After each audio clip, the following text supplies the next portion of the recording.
Noticentro 1, CMI. ¿Qué viene en el proceso contra el senador Álvaro Uribe? El expresidente sigue en su finca en el ubérrimo Córdoba. Por captura del senador Uribe, el Centro Democrático propone constituyente y el presidente Duque dice reforma judicial. ¿Quiénes son los testigos que recibieron dinero para cambiar testimonios a favor del expresidente? Habla el joven que fue amenazado por uribista en el norte de Bogotá. 280 sancionados durante manifestaciones a favor y en contra del senador Álvaro Uribe. Arranca plan candado en Bogotá y 116 municipios de Cundinamarca por feriado del 7 de agosto. Así le pegó un uniformado a joven en Funza durante procedimiento policial. Rescatan cuerpo de niño de 7 años que se ahogó en arroyo en Soledad Atlántico. Cartagena lleva 3 días sin muertos por COVID. Con Luisa Tobo.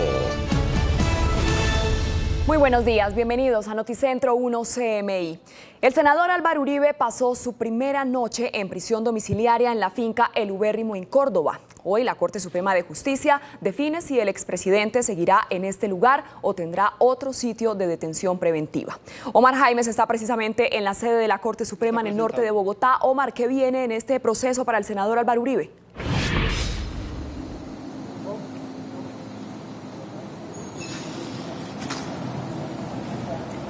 ¿No tiene retorno? No. Habla. Hola, muy buenos días. Pues ha sido una mañana de intensa actividad aquí en la sala de instrucción de la Corte Suprema de Justicia. A las 8 de la mañana se presentó aquí el senador Iván Cepeda, víctima en este proceso, a notificarse de la decisión por medio de la cual los magistrados le resolvieron la situación jurídica al expresidente y senador Álvaro Uribe, imponiéndole medida de aseguramiento de detención domiciliaria. Posteriormente se acercó aquí a la sala de instrucción de la Corte Suprema de Justicia el representante de la Cámara, Álvaro Hernán Prada, quien se encuentra en este momento aquí en el interior de la sala de instrucción de la Corte Suprema de Justicia, notificándose de la decisión. En este caso, en el caso del representante de la Cámara, Álvaro Hernán Prada, la Corte Suprema de Justicia se abstuvo de imponerle medida de aseguramiento, pero continúa vinculado a la investigación por presunta manipulación de testigos. También aquí en la Corte Suprema de Justicia, en el norte de Bogotá, se ha conocido un comunicado de la defensa del expresidente y senador Álvaro Uribe, en el que manifiesta y reitera la inocencia de su defendido y asegura que en ningún momento y en ninguna circunstancia fueron manipulados los testigos. A esta hora se espera aquí que llegue a notificarse de la decisión el abogado Jaime Granados. Y por último, los magistrados en este momento están definiendo el sitio, el domicilio exacto donde el expresidente y senador deberá permanecer atendiendo la medida de aseguramiento de detención domiciliaria impuesta por 5 de los 6 magistrados de la sala de instrucción de la Corte Suprema de Justicia por, como les decía, presunta manipulación de testigos. Es la información a esta hora, Luisa, desde el norte de Bogotá, desde la sala de instrucción de la Corte Suprema de Justicia. Sigan ustedes con más información. Omar Jaimes, Noticentro 1, CMI. Omar, muchas gracias. Y por la orden de prisión domiciliaria contra el expresidente Álvaro Uribe, las fuerzas del uribismo proponen una constituyente. Gerardo Aristizábal, muy buenos días. ¿Qué ha respondido el presidente Iván Duque a esta propuesta? Hola Luisa Fernanda, televidentes de Noticentro 1 CMI, muy buenos días. Pues el presidente de la República, Iván Duque, manifestó en una entrevista que sostuvo con la emisora radial, la FM, que lo que se necesita por el momento es una reforma a la justicia, pero por consenso, con el apoyo de todos los partidos. No dijo que la excluía, pero ante la pregunta reiterada de los periodistas de la FM, insistió que Colombia lo que necesita es una reforma a la justicia, es decir, que implícitamente descartó la constituyente que anoche la senadora Paloma Valencia hizo como propia en el discurso que sostuvo en la plenaria del Senado de la República, recogiendo un comunicado oficial del Centro Democrático. Hoy queremos proponerle al país una constituyente donde podamos reformar toda la justicia. Y estas ideas que le ha presentado este partido durante tantos años a Colombia se conviertan en una realidad. Una sola corte única que le permita unificación, claridad y predecibilidad al sistema, que anule el sentimiento de selectividad y de trampa que muchos colombianos denuncian. Esa es la posición oficial del Centro Democrático. Hoy Paloma Valencia insistió en que el presidente de la República debe apoyar ese pedido de su partido, el partido de gobierno. Fuerzas políticas de otras colectividades manifiestan que constituyente no, y menos con nombre propio, en este caso para favorecer al expresidente Álvaro Uribe, porque esa es la pretensión, dicen los otros partidos del Centro Democrático. Pero ¿por qué estamos en esta situación? La historia se remonta a principios de 2011. La historia resumida de por qué el expresidente Álvaro Uribe es objeto de una medida de aseguramiento se remonta a principios de 2011, cuando el hoy senador Iván Cepeda era representante a la Cámara y en su condición de vicepresidente de la Comisión de Derechos Humanos recibió el testimonio de paramilitares presos que acusaban al expresidente y a su hermano Santiago de ser socios de las autodefensas y de haber creado el bloque Metro. Los fundadores y creadores de lo que se terminó llamando bloque Metro son el señor expresidente Álvaro Uribe Vélez, Santiago Uribe su hermano, Santiago Gallón, Luis Villegas y Juan Guillermo Villegas. A él lo montamos con nosotros los autodefensas. Él iba y hacía campaña hizo campaña en San José de Luz y el helicóptero no despegó y nosotros mismos lo llevamos hasta Barbosa. Por estos testimonios divulgados por Cepeda, el 23 de febrero de 2012, Álvaro Uribe lo denunció penalmente ante la Corte Suprema por supuesto soborno de testigos en su contra. Y ahí comenzó un pugilato con dos aristas, una política y una jurídica, que han provocado fuertes choques públicos en varios debates en el Congreso de la República, como el realizado en septiembre de 2014. El paramilitarismo creó un aparato de muerte que erigió una montaña inmensa de cadáveres sobre los cuales se llegó a la cúspide del poder en Colombia.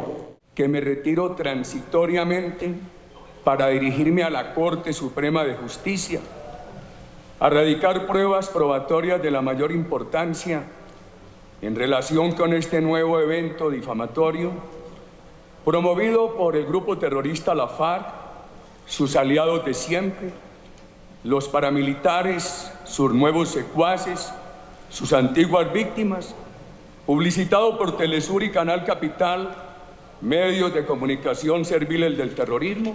Después de que el expresidente amplió su denuncio penal contra Cepeda el 16 de febrero del 2018, la Corte Suprema de Justicia archivó esa denuncia y, en cambio, para sorpresa del mundo político y jurídico, abrió una por supuesta manipulación de testigos contra el expresidente Uribe. Es decir, el exmandatario de denunciante pasó a investigado. Después de 8 años de controversia jurídica, el expresidente Álvaro Uribe fue cobijado con medida de aseguramiento por supuestamente haber incurrido en los mismos delitos por los que a principios de 2012 denunció a Iván Cepeda. Este tema, por supuesto, entonces en desarrollo del Congreso de la República, porque ahora falta ver si el Congreso de la República lo suspende, la mesa directiva, porque la Corte Suprema de Justicia debe así solicitarlo. Luisa, retorno con usted. Muy buenos días. Buenos días, Gerardo, muchas gracias. Y Noticentro 1 CMI tuvo acceso al expediente de la Fiscalía por la investigación al abogado Diego Cadena, en el cual varios testigos confirman el pago de sobornos para que el exparamilitar Carlos Enrique Vélez cambiara su versión en el caso contra el senador Álvaro Uribe. Además, los testigos detallan los acercamientos de personas allegadas al senador con el también exparamilitar Juan Guillermo Monsalve. El dossier de la Fiscalía que llevó a la entidad a concluir que los abogados Diego Cadena y Juan José Salazar buscaron a dos exparamilitares para que cambiaran una declaración para favorecer al expresidente Álvaro Uribe contiene varios documentos, interceptaciones telefónicas y testimonios. El primer caso es el del exparamilitar Carlos Enrique Vélez, a quien según la Fiscalía le ofrecieron 200 millones de pesos. Noticentro 1 CMI revela los testimonios recopilados por la entidad que corroboran el ofrecimiento de la millonaria suma. Yo nunca los busqué a ellos mismos me buscaron a mí y me ofrecieron plata. ¿Sí me entiende? A cambiar testimonio que supuestamente, por ejemplo, de Iván Cepeda. Incluso dos testigos familiares de Vélez confirman que recibieron más de 40 millones de pesos en varias entregas organizadas por el abogado Juan José Salazar. La primera en declarar fue la hermana del exparamilitar. Empezó Juan José, que vea que ahí le mandan 2 millones, 1.500.000, otra vez otro 1.500.000, va a reclamo, entonces yo venía a reclamar. Otra de las entregas fue corroborada por el sobrino de Vélez. En la entrada hacia el penal, el mismo señor iba a ir a visitar a mi tío, ahí me pasó 16. Simplemente me había dicho que él ya había hablado con mi tío, que eso era un detalle para él. Entonces pues ya yo recibí y salí y me fui. Algunos pagos fueron hechos mediante giros registrados en estos recibos en poder de este noticiero. El segundo ex paramilitar a quien se le ofrecieron al parecer beneficios como entrar a la JEP y cambiar de cárcel fue a Juan Guillermo Monsalve. Esta es la versión que la esposa de Monsalve le entregó a la Corte Suprema y que también fue valorada por la Fiscalía. El doctor Uribe, usted y yo la sabemos, que ustedes fueron a buscarlo, que ustedes le hicieron propuestas, que están buscando con esas propuestas que Juan se retracte y que con esa retractación el doctor Uribe pueda salir y ustedes le hicieron los ofrecimientos de sacarlo de la cárcel. La esposa de Monsalve menciona que el congresista del Centro Democrático Álvaro Hernán Prada fue una de las personas que envió un emisario a la cárcel para hablar con Monsalve. El señor Hernán Prada no habla directamente con Juan, esta persona que es conocido de mi esposo, hace como mediador, le dice que se encontró con una persona muy importante y que esa persona lo que necesita es que él le haga un video, le haga una carta para que ellos con esa carta puedan mostrarlo públicamente y con esa carta puedan limpiar el nombre del doctor Álvaro Uribe. Este jueves se define la suerte de los abogados Cadena y Salazar señalados del delito de soborno a favor de terceros. Y en Medellín, los movimientos de víctimas de falsos positivos y desaparición forzada en el contexto del conflicto también reaccionan a la prisión domiciliaria contra el expresidente Uribe. Yossi Chaparro, muy buenos días. ¿Qué dicen las víctimas? Hola, buenos días. Estos diferentes representantes de movimientos de víctimas en Medellín manifestaron estar complacidos y también dicen que es un paso hacia la esperanza y de la justicia para esclarecer otros delitos, como usted lo decía, de desaparición forzada, también crímenes de Estado y extrajudiciales y los falsos positivos, que han sido uno de los más abanderados y reconocidos en los que presuntamente durante muchos años han relacionado al entonces expresidente y también senador de la República, Álvaro Uribe Vélez, porque recordemos que toman como referencia a la Operación Orión, que ocurrió en el año 2002, en donde hubo una incursión en militar por parte de las fuerzas, tanto de policía como ejército, que llegaron a la Comuna 13 de Medellín para combatir milicias urbanas y que según los movimientos de víctimas allí cayeron varias personas inocentes. Esta orden la habría dado entonces el presidente Uribe en el año 2002 a su ejército y por eso ellos lo relacionan como un presunto determinador. Recordemos que allá en la Comuna 13 desaparecieron 90 personas durante la Operación Orión y también hubo cerca de 70 muertos. También toman como punto de referencia las masacres en Ituango como El Aro y La Granja y la presunta relación y los nexos que habría tenido también el senador Uribe con el paramilitarismo y los 12 apóstoles. Más adelante les tendremos detalles de estas y otras reacciones de las víctimas en Medellín. Así es, Yossi, muchísimas gracias. Y durante las manifestaciones en apoyo y rechazo al expresidente Uribe en el norte de Bogotá, un simpatizante del senador amenazó con sacarle la pistola a un joven que apoyaba la decisión de la Corte. Noticentro 1 CMI habló con este joven amenazado. Natalia, muy buenos días. ¿Cómo fueron estos hechos? Luisa y televidentes, buenos días. Pues efectivamente estos hechos se registraron justamente aquí donde nos encontramos. Esto es la calle 72 con carrera séptima, cuando en medio de manifestaciones y en medio de una caravana de uribistas llegó un joven de 20 años opositor y en medio de expresar su oposición pues fue agredido por una de estas personas uribistas. Incluso a esta hora nos acompaña y nos va a relatar cómo fue amenazado porque esta persona aseguró que iba a sacar un arma, incluso amenazándolo por las expresiones que él estaba relatando en ese momento. Buenos días, cuéntenos cómo sucedieron los hechos. Bueno, yo me acerco a la manifestación que hay, grabando, exponiendo mi punto de vista, y el hombre se voltea, me agrede, la gente comienza a decirme que soy un guerrillero, que bueno, lo normal. Después el hombre amenaza con sacarme una pistola, me dice que me los va a pegar y dice que saquen la pistola del carro. Bueno, usted también mencionaba que en ese momento no había fuerza disponible. No se encontraba ningún policía, no se encontraba fuerza disponible ni SMAT, lo que se ve normalmente en alguna protesta o manifestación. Y me acerqué al CAI, y cuando llegaron los de tránsito no hicieron nada, simplemente también se fueron con él y lo escoltaron, no hubo nada, no hicieron nada. Perfecto, muchas gracias. Pues recordemos que estos hechos se registraron anoche en medio de algunas manifestaciones y caravanas en contra y a favor del expresidente Álvaro Uribe. Este joven de 20 años pues también manifiesta que estos hechos son intolerantes y que hace un llamado a las autoridades para que no se sigan presentando e incluso que si esta persona puede tener algún tipo de sanción, pues también que se la acarree. Nosotros por supuesto ampliaremos esta información más adelante, pero también hablaremos sobre el panorama de caravanas, plantones e incluso cacerolazos que se registraron en diferentes puntos de Bogotá anoche por parte, de acuerdo a la decisión de la Corte Suprema de Justicia de ordenarle detención domiciliaria al expresidente Álvaro Uribe. Pues de acuerdo con estas manifestaciones, la Secretaría de Gobierno impuso en Bogotá 280 comparendos a ciudadanos y también a conductores de algunas camionetas que incluso cerraron las calles haciendo este tipo de manifestaciones. El secretario de Gobierno ha manifestado y ha reiterado que este tipo de actividades y de aglomeraciones en medio de la emergencia sanitaria pues no se deben realizar en la capital del país. El mayor número de aglomeraciones se registró en la Plaza de Bolívar, en el Parkway, aquí justo donde nos encontramos en el norte de Bogotá y también en la localidad de Bosa. Nosotros ampliaremos esta información más adelante. Luisa, continúe usted con más noticias. Así es, Natalia, muchas gracias. Y con esa información hacemos una pequeña pausa. Pero al regresar a Noticentro 1 CMI, Cartagena lleva 3 días sin fallecidos por COVID. Ya volvemos.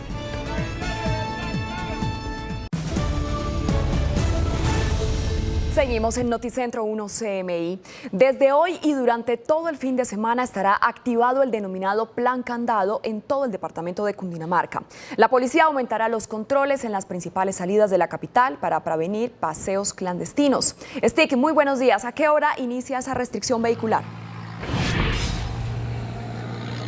Hola Luisa y televidentes, muy buenos días. Pues inicialmente el gobernador de Cundinamarca, Nicolás García, dijo que empezaba hoy a las 11:59 de la noche. Sin embargo, hace pocos minutos el mismo gobernador se pronunció diciendo que se adelantan los puestos de control porque se ha encontrado que algunos conductores han sacado sus vehículos y han salido de paseo antes de que iniciara la medida. Justamente nos va a hablar a esta hora el coronel John Vargas, es el jefe de la seccional de tránsito y transporte del departamento de Cundinamarca, quien nos va a explicar qué fue lo que sucedió y qué han encontrado ustedes hasta el momento. Coronel, bienvenido a CMI. Dios y patria, muy buenos días. Efectivamente, la seccional de tránsito y transporte de Cundinamarca hace parte del dispositivo integral del Departamento de Policía de Cundinamarca en articulación con la gobernación, con las alcaldías municipales, de este dispositivo especial para el cumplimiento estricto del decreto 1076 expedido por el Gobierno Nacional y dar cumplimiento también a este plan Candado por la Vida determinado por el señor gobernador del departamento de Cundinamarca. A esta hora, la Policía de Tránsito adelanta en los 116 municipios y en todas las vías del departamento controles garantizando que aquellas personas que no están autorizadas bajo alguna de las excepciones se movilice poniendo en riesgos su vida y la de los demás. Tenemos 300 puntos de control en todo el departamento con más de 400 hombres y mujeres de la especialidad de tránsito y transporte, también a disposición todos nuestros medios humanos, logísticos y tecnológicos para garantizar y salvaguardar la vida de los cundinamarqueses para este fin de semana. Muchas gracias, coronel, y también recordemos otra importante noticia que se presentó fue en el municipio de Funza, donde un joven fue agredido por un patrullero de la policía. El joven recibió una cachetada y eso quedó grabado en un video que grabó un mismo habitante del municipio. El comandante de la policía de Cundinamarca, el coronel César Ovidio Castro, ya se pronunció y también alcalde. Más adelante estaremos ampliando esta importante noticia, Luisa. Estoy acá con los señores. Así es, Stig, más adelante volvemos con usted. Muchas gracias. Bucaramanga y 4 municipios de su área metropolitana fueron declarados en alerta roja ante la ocupación de camas UCI. Vamos a Bucaramanga con la ampliación de esta noticia. Ana Mercedes, buenos días. Luisa, televidentes, muy buenos días. Pues hace pocos minutos el gobernador del departamento y el alcalde de la ciudad han decretado esta alerta roja en Bucaramanga y su área metropolitana tras confirmarse que ya solo hay un 17% de disponibilidad de camas UCI para atender emergencias en Bucaramanga. Por su parte, en Floridablanca, Girón y Piedecuesta, los municipios circunvecinos, solo hay disposición del 5%, lo que hace crítica la situación. En este momento, en una reunión extraoficial, las autoridades definen las medidas a tomar para atender esta emergencia. Aunque hoy se pusieron en funcionamiento 40 respiratorios en la ciudad, pues esto no mitiga aún la grave situación que presenta la ciudad ante la falta de camas UCI. Estaremos atentos al desarrollo de esta noticia en nuestra próxima misión. Es todo por el momento desde Bucaramanga. Para Noticentro 1 CMI, informó Ana Mercedes Ariza. Buenos días. Así es, Ana Mercedes, muchísimas gracias. Buenos días. Y ya están listos 3 sectores de Cali para reactivar su economía con planes piloto. La alcaldía recibió el visto bueno del Ministerio de Salud. Sebastián Bedoya, muy buenos días. ¿Cuáles son los sectores que empiezan con esos planes piloto? Luisa, televidentes, muy buenas tardes. Comienzan los gimnasios, los restaurantes y también 3 autocines que tienen diseñados para la ciudad. Es que hoy amaneció la ciudad con distintos mensajes. Uno de ellos es Cali quiere trabajar y la segunda es Cali merece apertura biosegura. Y es que solamente en el sector gastronómico se han perdido más de 18.000 empleos por el cierre de 2.120 establecimientos. Por otro lado, en el sector de los gimnasios son 4.000 empleos por el cierre de 380 de estos establecimientos. Se espera que la próxima semana comiencen estas pruebas piloto aquí en la ciudad tan esperadas por todos los comerciantes y empleados. Por supuesto, Noticentro 1 CMI estará muy atento a cuáles son esos protocolos y a las empresas seleccionadas para hacer parte de esta reactivación económica, siempre y cuando el Ministerio del Interior no presente ninguna objeción. Recordemos que durante toda la semana la Secretaría de Desarrollo Económico de Cali estuvo en contacto con el Ministerio de Salud presentando cuáles son esos protocolos de bioseguridad en los establecimientos, restaurantes, gimnasios y autocines para poder comenzar con esta reapertura económica. Es por ahora la información desde Cali. Sebastián Bedoya para Noticentro 1. CMI. Sebastián, muchas gracias. Y con esta información hacemos una pequeña pausa. Pero al regresar a Noticentro 1 CMI, más de 100 fallecidos y 4.000 heridos deja explosión en Beirut. Seguimos en Noticentro 1 CMI. En 3 de los últimos 5 días en Cartagena se han reportado 0 muertes por COVID. Las autoridades siguen implementando planes para seguir bajando la letalidad de este virus. Tatiana Rodríguez con el reporte. Tatiana, buenos días. Luisa, televidentes, muy buenos días. Cartagena sigue mostrando cifras positivas frente al COVID-19 y son varios los días en los que el Instituto Nacional de Salud ha reportado 0 muertes en la capital de Bolívar. A esta hora saludo a la Secretaria de Salud, Joana Bueno. ¿Qué tanto se ha reducido la tasa de letalidad en Cartagena? Bueno, hemos pasado de un 12% en el estado más crítico que atravesamos en la ciudad de Cartagena con ocasión de la pandemia, a tener una tasa de letalidad de 2.9% en la actualidad, es decir, hemos disminuido 9.1% esa letalidad y bueno, estamos trabajando de manera ardua para seguir mejorando estos indicadores. ¿A qué se debe esa reducción? ¿Qué planes se están implementando en el distrito de Cartagena?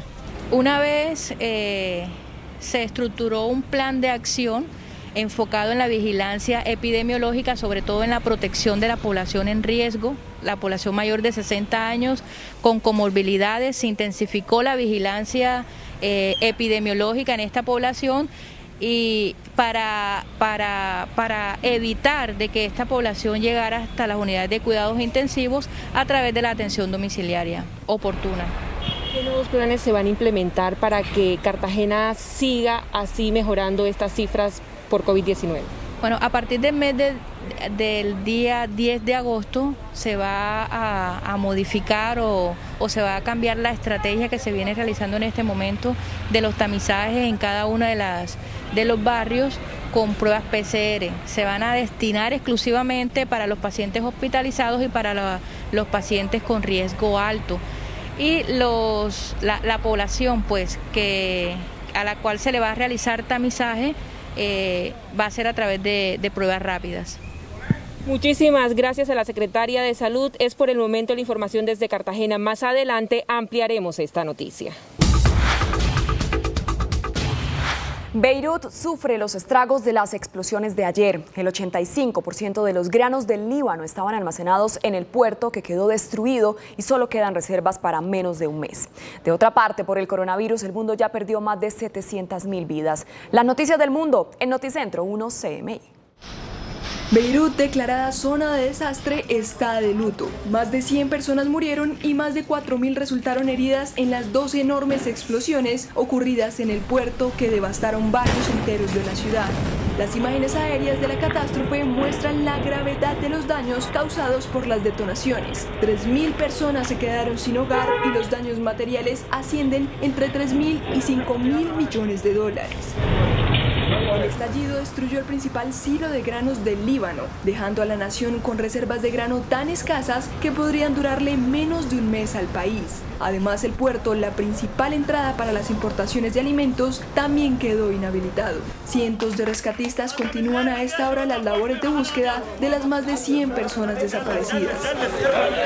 La hipótesis principal que manejan las autoridades es el estallido de casi 3.000 toneladas de nitrato de amonio, usado para producir explosivos, parte de un cargamento que había sido confiscado el año pasado. El mundo está conmocionado con la situación que vive la capital del Líbano. Alemania afirmó que enviará un equipo de 47 expertos en búsqueda y rescate a Beirut, mientras que Israel se ofreció a enviar ayuda médica. El Papa Francisco, por su parte, envió un mensaje de solidaridad y oró por las víctimas de la explosión. Preghiamo per le vittime e per i loro familiari. Preghiamo per il Libano, perché con l'impegno di tutte le sue componenti sociali, politiche e religiose possa affrontare questo momento così tragico e doloroso e con l'aiuto della comunità internazionale superare la grave crisi che sta attraversando. La pandemia del coronavirus ha dejado más de 700.000 muertos en el mundo y la cifra de contagios se elevó a 18,5 casos confirmados. Europa continúa siendo la región más afectada, con 211.365 muertos. Cerca de la mitad de los decesos en el mundo se concentran en 4 países: Estados Unidos, Brasil, México y Reino Unido. Tras un primer foco en Asia y un segundo en Europa, el COVID-19 está fuerte en América Latina, que en las últimas horas superó los 5 millones de contagios y acumula 204.000 fallecidos, con 5 países entre los 10 más castigados por la pandemia.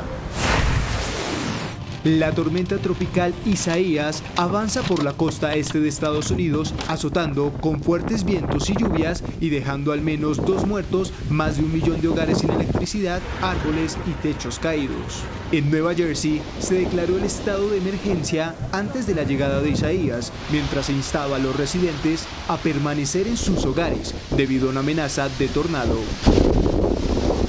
Pese a que año a año la costa este de Estados Unidos recibe el embate de huracanes, este año, sin embargo, los preparativos para la llegada de Isaías se complicaron por las medidas para combatir la pandemia del COVID-19. A continuación, los titulares de las noticias que desarrollaremos en Noticentro 1 CMI. Corte Suprema define sitio de detención domiciliaria del senador Álvaro Uribe. El expresidente sigue en la finca del Ubérrimo. En la Corte Suprema hay otros 17 procesos contra el senador Uribe. ¿Constituyente o reforma judicial? Los caminos que propone el uribismo. ¿Cuáles son los testimonios contra el senador Álvaro Uribe? Habla joven que recibió amenazas de uribista durante movilización en el norte de Bogotá. Casi 300 sancionados durante manifestaciones a favor y en contra del expresidente Álvaro Uribe. Arranca plan candado en 116 municipios de Cundinamarca por feriado del 7 de agosto. Otro caso de abuso policial. Policía cachetea a joven en Funza, Cundinamarca. Rescatan cuerpo de niño de 7 años que se ahogó en arroyo de Soledad Atlántico. Alerta roja en UCI de Bucaramanga y Santander. Cartagena sin muertos por COVID durante 3 días. ¡Cayó! ¡Dios mío, qué caída tan horrible!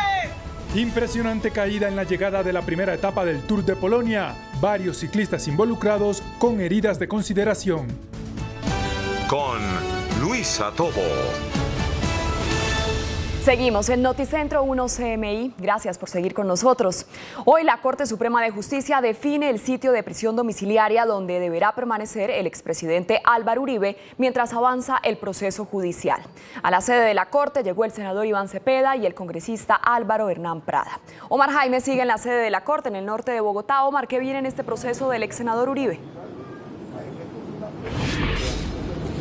Luisa, muy buenas tardes. Pues como usted bien lo decía, aquí estuvo muy temprano el senador Iván Cepeda y también el representante Álvaro Hernán Prada. Ellos estuvieron notificándose de la decisión de la Sala de Instrucción mediante la cual se resolvió la situación jurídica del expresidente Álvaro Uribe, dándole detención domiciliaria. A esta hora, no sé si nuestra cámara logre mostrar, se encuentra aquí el abogado Jaime Granados, el abogado defensor del expresidente Álvaro Uribe, también notificándose de la decisión adoptada por los magistrados. El senador Iván Cepeda dijo que efectivamente respalda a la Corte, mientras el representante Álvaro Prada dijo que esperaba que se archivara, pero escuchemos qué dice en este momento el abogado Jaime Granados, defensor del expresidente y senador Álvaro Uribe, en este momento cuando se notifica aquí en la Corte Suprema de Justicia de la decisión adoptada en las últimas horas en este caso.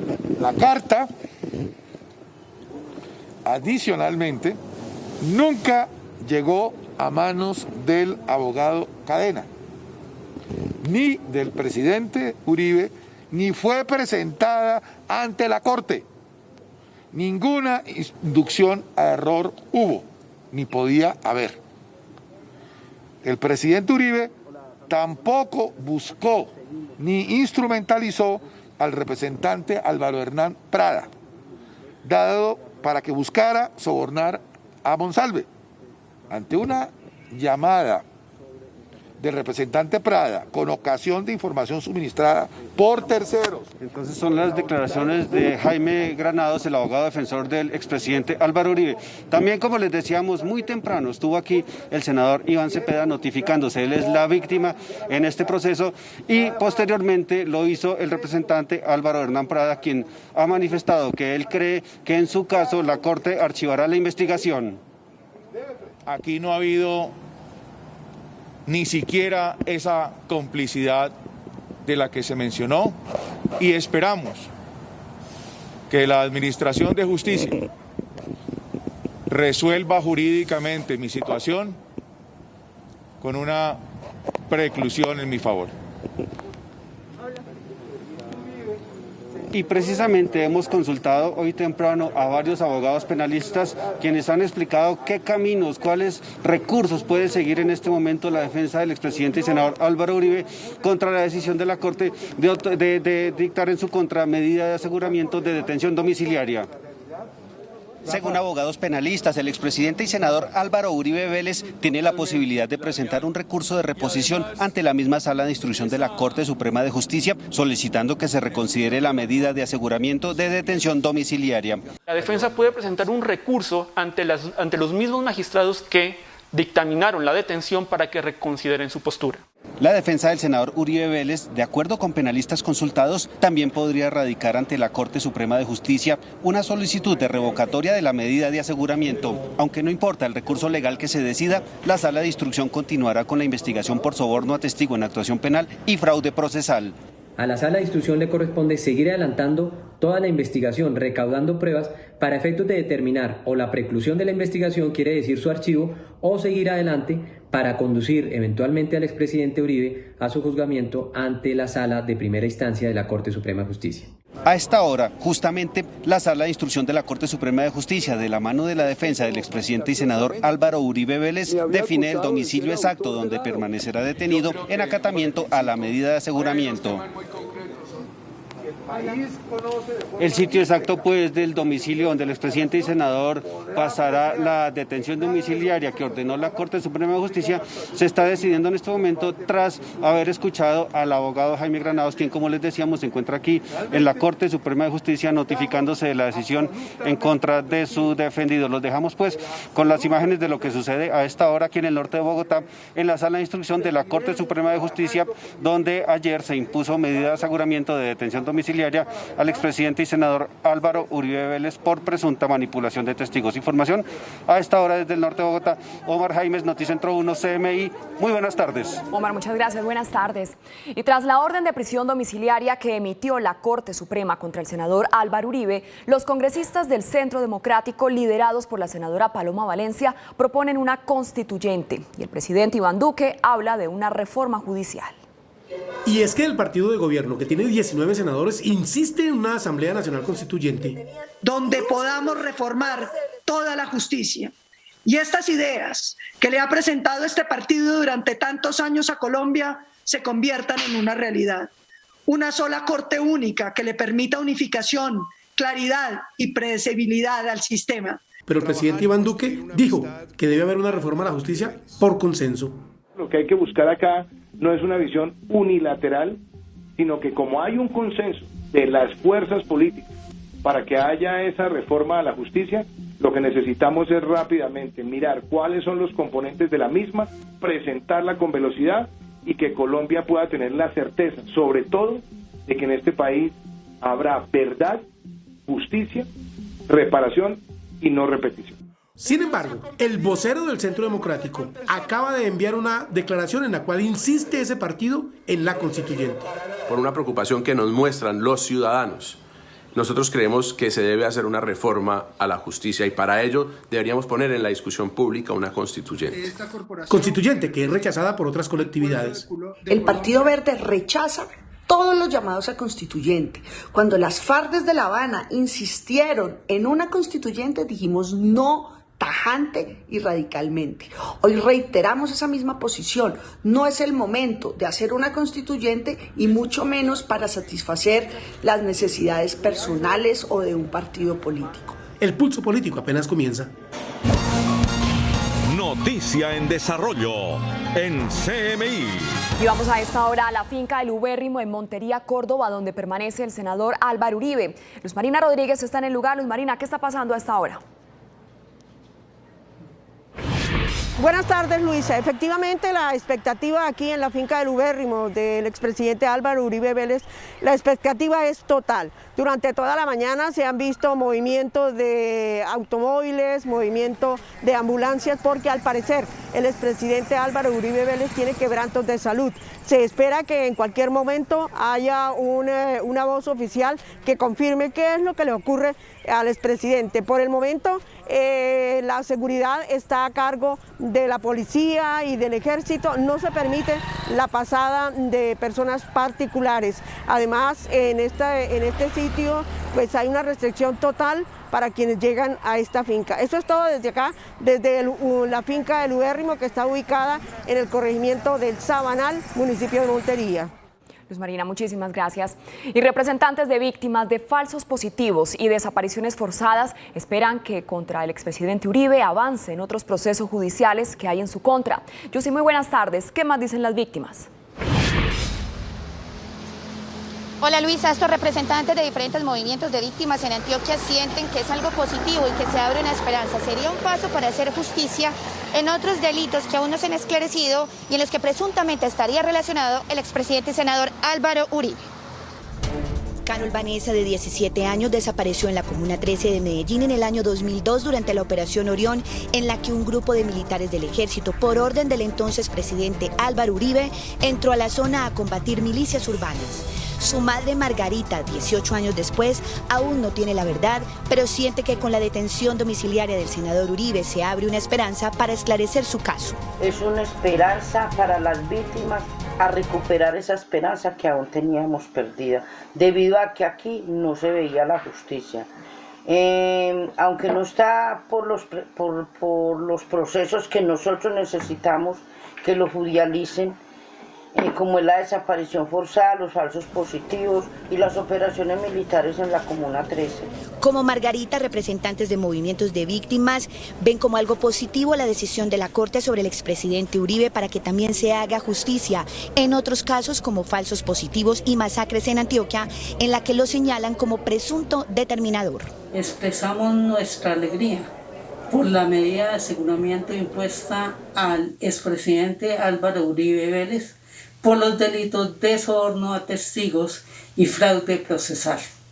Es el primer paso que las víctimas vemos en busca de la verdad. Recibimos esta noticia de una manera muy esperanzadora, de que otros casos puedan llegar a términos y podamos ver la justicia realmente en nuestros casos. La operación Orión ocurrió en el año 2002 en la Comuna 13 de Medellín y murieron cerca de 70 personas y otras 90 desaparecieron. Justamente sobre esta decisión de la Corte, hoy se tienen planeadas algunas manifestaciones en Medellín. Esto desde la capital antioqueña. Yussi Chaparro, Noticentro 1 CMI. Feliz tarde. Yussi, muchas gracias por su información. Buenas tardes. Y Noticentro 1 CMI habló con el joven que fue amenazado por un militante del uribismo en el norte de Bogotá. El atacante lo amenazó con sacar una pistola. Natalia Dávila, ¿cómo fue que sucedieron estos hechos? Luisa y televidentes, buenas tardes. Pues estos hechos ocurrieron justamente en la calle 72 con carrera séptima cuando un joven de 20 años antiuribista intentó exponer su oposición en medio de una caravana de seguidores del expresidente Álvaro Uribe. El acto de intolerancia se registró en la carrera séptima con calle 72 cuando en medio de una movilización a favor del expresidente Álvaro Uribe, un contradictor se acercó a uno de los vehículos a expresar su oposición. Esto solo pasa en Colombia. La gente apoyando un baraco. De inmediato, el seguidor de Uribe respondió violentamente, incluso en medio de reclamos y de un intento de agresión, el ciudadano que participaba de la caravana uribista gritó «Páseme la pistola» a la persona que lo esperaba en la camioneta. Noticentro 1 CMI habló con el joven contradictor, quien relató que solo expresaba su opinión. Doy mi punto de vista, un señor se voltea, me agrede, me dice que me los va a pegar. Todo el tiempo en los videos se ve como él manda la mano acá atrás. Aseguró además que a pesar de las aglomeraciones, en el lugar no había fuerza disponible.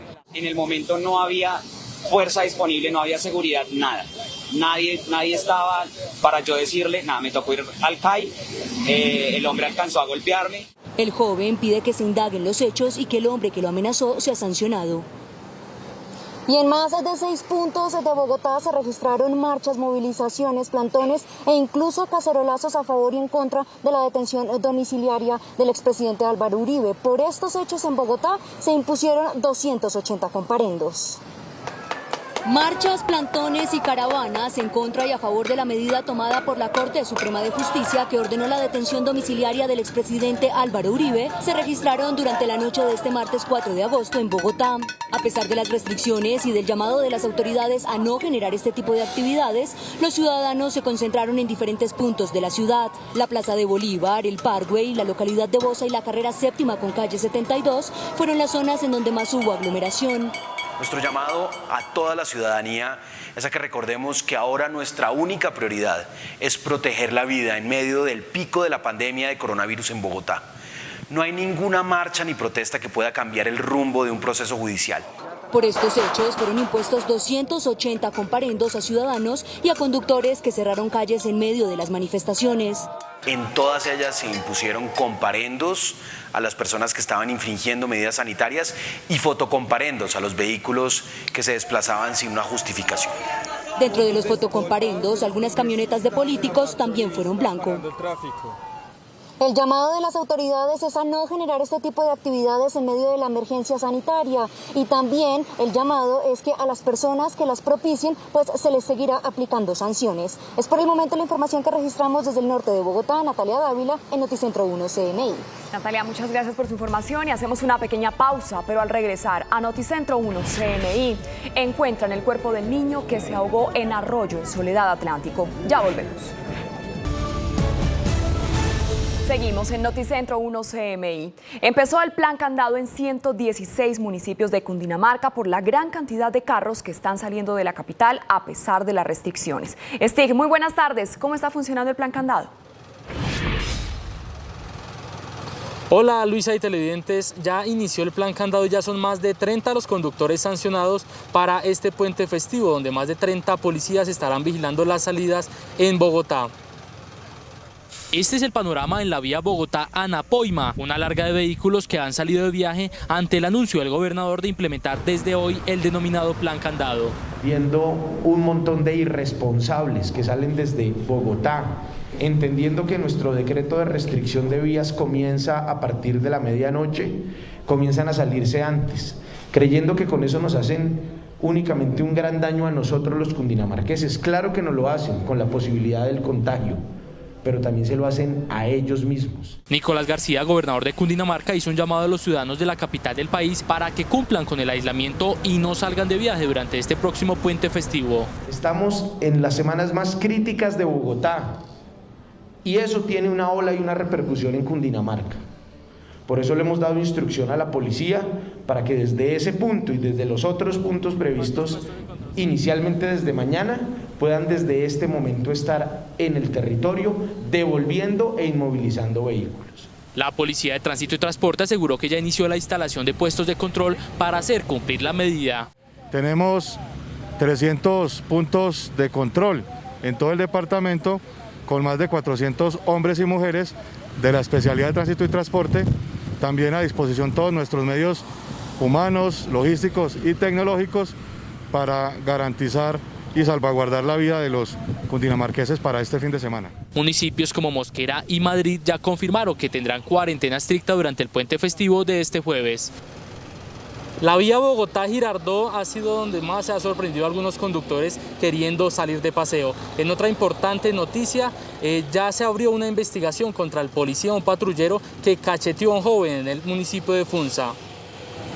En este video quedó grabado el momento exacto en el que un patrullero de la policía, quien brinda servicio en el municipio de Funza, agrede a un joven en medio de un proceso policial. Con una cachetada, el uniformado exaltado respondió al joven, quien minutos antes habría cometido una imprudencia de tránsito. Me dirigí hacia mi casa cuando me paró una patrulla diciéndome que tenía que venían contravía. Entonces yo le expliqué por qué venían, que no sabía que esa línea todavía era en contravía. En el video se observa que el uniformado que comete la agresión no lleva puesto el tapabocas. Sin embargo, se le escucha en el video que impondría otro comparendo al joven, adicional al de los policías de tránsito que fueron espectadores de la bofeteada. No me quiso entregar los documentos. Cuando yo le fui a decir que me entregara los documentos, me pegó una cachetada en la parte izquierda de la cara. Todavía me duele la mandíbula. Me reventó la boca por dentro. Ante la grave acción cometida por el uniformado, el alcalde del municipio de Funza, Daniel Bernal, se pronunció. No es posible que combatamos la delincuencia a través de la ilegalidad. Por eso he solicitado como alcalde un informe detallado a la estación de policía de Funza y también al comando departamental de policía. Si hay lugar a sanciones, esperamos que se den. El departamento de la policía de Cundinamarca también se pronunció. Este ciudadano habría agredido verbalmente a los uniformados y en ese momento y en circunstancias que son materia de indagación se presenta una actuación por parte del uniformado, lo cual motiva la apertura de una investigación disciplinaria. El joven agredido iniciaría una acción judicial en contra del agresor. El policía en este momento sería retirado de su cargo ante la grave agresión hacia el joven. Desde la vía Bogotá-Girardot informó Stig Luengas en Noticentro 1 CMI. Stig, muchas gracias. Y en el Caño de Soledad fue encontrado el cuerpo del niño que ayer en la tarde fue arrastrado por un arroyo en ese municipio. Las labores de rescate las adelantaron socorristas de la Defensa Civil. ¿En qué circunstancias se produjo este rescate del cuerpo, Jorge? Muchas gracias, Luisa. Muy buenas tardes. Se trató de un procedimiento que adelantaron voluntarios de la Defensa Civil con la colaboración de ciudadanos que viven de manera cerca al Caño de Soledad, en donde desemboca el arroyo El Salao. La corta vida del niño Wilber Marceliano Hoyos Mesa se truncó tras ser arrastrado por el arroyo El Salao en el municipio de Soledad, en el área metropolitana de Barranquilla. El menor desapareció cuando con una hermanita jugaba en la turbulencia de la fuerte corriente. Los niños que se encontraban jugando en el momento en que estaba lloviendo y fueron arrasados por el arroyo. Afortunadamente la niña se salvó y pues tuvimos el desenlace fatal del niño, el cual fue recuperado en el día de hoy. El cuerpo del niño fue encontrado en las primeras horas de este miércoles en la desembocadura del arroyo. Cuando fuimos avisados por la misma comunidad que ya lo hayan encontrado aquí a unos escasos metros del embarcadero, inmediatamente nuestros voluntarios voluntarios se dirigieron al sitio, corroboraron la información, confirmaron la información. Una vez más, se hizo un llamado a la comunidad a estar atenta a los pequeños en emergencia invernal. La recomendación que le estamos haciendo a toda la comunidad es: señores padres de familia, cuiden a sus hijos. Estamos entrando a una temporada de lluvias, empiezan las lluvias, protejan a sus hijos en sus casas, no los dejen salir a jugar ni con la lluvia ni en los arroyos. Este es el primer caso de persona arrastrada por un arroyo en Atlántico en el presente año. Noticia en desarrollo en CMI. Y mucha atención porque en este momento se desata un grave incendio en un centro comercial en la ciudad de Amman, en Emiratos Árabes Unidos. En los videos difundidos en las redes sociales se puede ver cómo las llamas consumen la estructura y generan enormes columnas de humo. Esta es una noticia en desarrollo.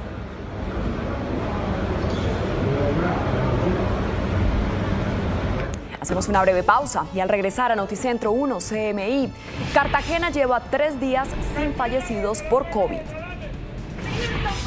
Y el impresionante accidente en el Tour de Polonia. Ya volvemos. ¡Qué horrible! Hemos tenido que presenciar esta caída. Seguimos en Noticentro 1 CMI. En 3 de los últimos 5 días, Cartagena no reporta fallecidos por COVID-19. Tatiana, buenas tardes. ¿Cómo va el COVID en La Heroica? Luisa, televidentes, buenas tardes. Las cifras son bastante positivas. Según lo que manifiesta la Secretaría de Salud, la tasa de letalidad ha bajado considerablemente en los últimos días y se seguirá trabajando para mejorar estas cifras. Según el último reporte del Instituto Nacional de Salud, la capital de Bolívar registró 0 muertes por COVID-19. Este resultado se suma a varios en los últimos 5 días en donde no se han presentado decesos. Hemos disminuido 9.1% esa letalidad y bueno, estamos trabajando de manera ardua para seguir mejorando estos indicadores. La Secretaría de Salud explicó a qué se debe la disminución en la tasa de letalidad. Se estructuró un plan de acción enfocado en la vigilancia epidemiológica, sobre todo en la protección de la población en riesgo, la población mayor de 60 años con comorbilidades. Se intensificó la vigilancia epidemiológica en esta población. A partir del 10 de agosto, el distrito implementará nuevos planes para seguir haciéndole frente al virus. Entre tanto, la cifra de recuperados sigue siendo mayor que los contagios activos, con más de 12.600 personas que han superado el virus. Entre tanto, casos activos son 3.200 en la capital de Bolívar. Por ahora es la información desde Cartagena. Tatiana Rodríguez para Noticentro 1 CMI. Tatiana, muchas gracias, buenas tardes. Y terminamos esta emisión con el impresionante accidente durante la primera etapa del Tour de Polonia. La violenta caída se dio en la línea de meta cuando los ciclistas disputaban el triunfo de la etapa. El holandés Dylan Groenewegen cerró a su compatriota Fabio Jacobsen, quien terminó contra las barandas de protección, generando la caída de varios pedalistas que a esta hora son atendidos en centros médicos. Los colombianos Esteban Chávez y Juan Sebastián Molano no se vieron afectados.